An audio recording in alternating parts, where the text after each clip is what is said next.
محمد الرسول اللہ صلی اللہ علیہ وسلم۔ سارے انبیاء محترم اور معزز ہیں، لیکن ہمارے نبیوں کو اللہ نے ان کی تعلیمات کو قیامت تک کے لیے باقی رکھا، محفوظ رکھا، اور ان کی نبوت کو سارے نبیوں پر غالب فرمایا، سارے نبیوں کا نبی بنایا۔ انہوں نے ہمیں اللہ کا صحیح تعارف کروایا۔ یہودیوں نے کہا عزیر اللہ کا بیٹا ہے، وقالت الیہود عزیر ابن اللہ۔ عیسائیوں نے کہا کہ عیسیٰ اللہ کا بیٹا ہے، وقالت النصارى المسیح ابن اللہ، کہ عیسیٰ علیہ السلام اللہ کا بیٹا ہے۔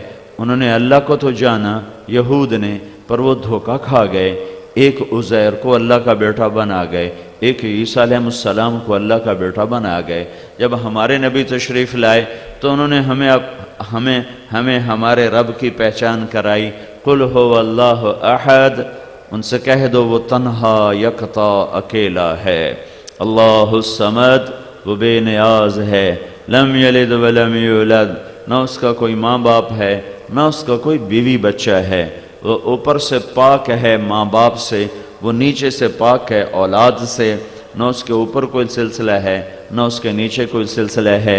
ولم یکن لہ کفوا احد، کوئی اس جیسا ہے نہیں۔ قرآن کے ذریعے سے اللہ نے اپنا تعارف کروایا، پھر ہمیں عقل دی اور دل میں اپنی محبت کا ایک تار رکھا، اور نبیوں کی محنت سے اس کو چھیڑنے کے اسباب پیدا کیے کہ لوگ محنت اور کوشش سے از خود اپنے اللہ کو پالیں۔ تو سب سے زیادہ قرآن جو کام کرتا ہے وہ کرتا ہی اللہ کے تعارف کا ہے۔ پہلا قرآن کا لفظ ہی ہے بسم اللہ الرحمن الرحیم، پہلی سطر۔ پھر پہلی صورت میں اللہ کا تعارف ہے الحمدللہ رب العالمین، سارے جہانوں کا پالنے والا وہ اللہ ہے اللہ۔ پھر یہاں سے لے کر آخر تک اللہ اپنا تعارف کرواتا چلا جاتا ہے، اور اس سارے تعارف میں اللہ ایک ہمارا ذہن بناتا ہے کہ میرے بندو، اس سارے کائنات کا بنانے والا اللہ تعالیٰ ہے۔ اللہ نے اس سارے جہان کو بنایا ہے۔ هو الذی خلقکم، هو الذی خلقکم، تمہیں کس نے بنایا ہے؟ وہ اللہ تعالیٰ نے۔ یہ جو اتنا بڑا آسمان ہے یہ کس نے بنایا ہے؟ رفع سمکہا فسواہا، اس کی چھت کو اٹھا کر برابر بنانے والا وہ بھی اللہ تعالیٰ ہے۔ اور اس میں یہ جو رات آ گئی ہے یہ کہاں سے آئی ہے؟ وَأَغْطَشَ لَيْلَهَا، یہ اللہ تعالیٰ نے رات کو سیاہ کر دیا ہے۔ پھر جو دن چڑھتا ہے وہ روشنی کہاں سے آتی ہے؟ وَأَخْرَجَ ضُحَاهَا، وہ بھی اللہ تعالیٰ کرتا ہے۔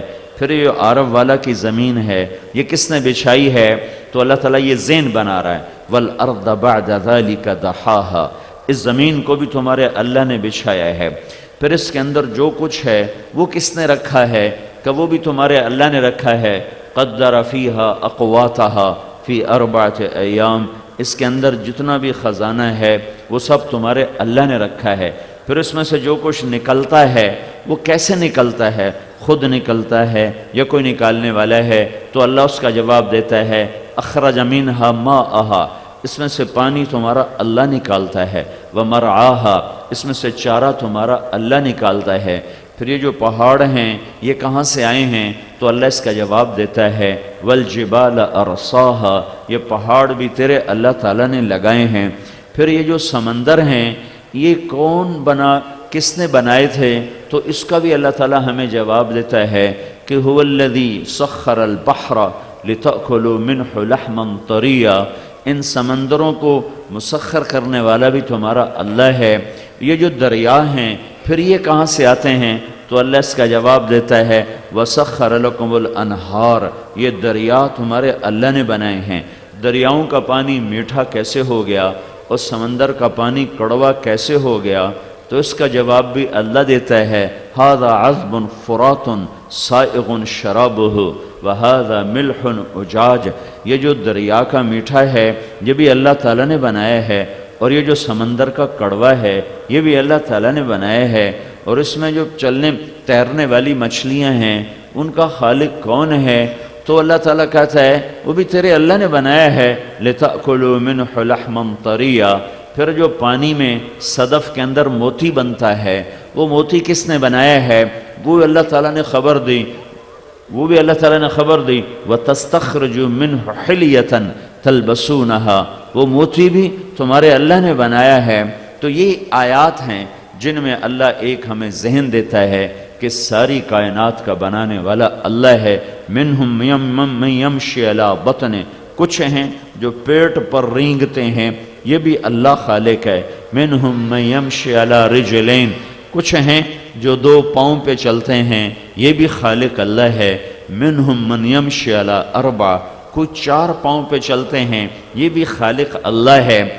پھر گھاس چارے بھوسے ونڈے کو بھینس گائے کے پیٹ میں پہنچانے کے بعد اسے شفاف سفید دودھ میں بدلنا، یہ گائے کا کام ہے، بھینس کا کام ہے، گوالے کا کام ہے۔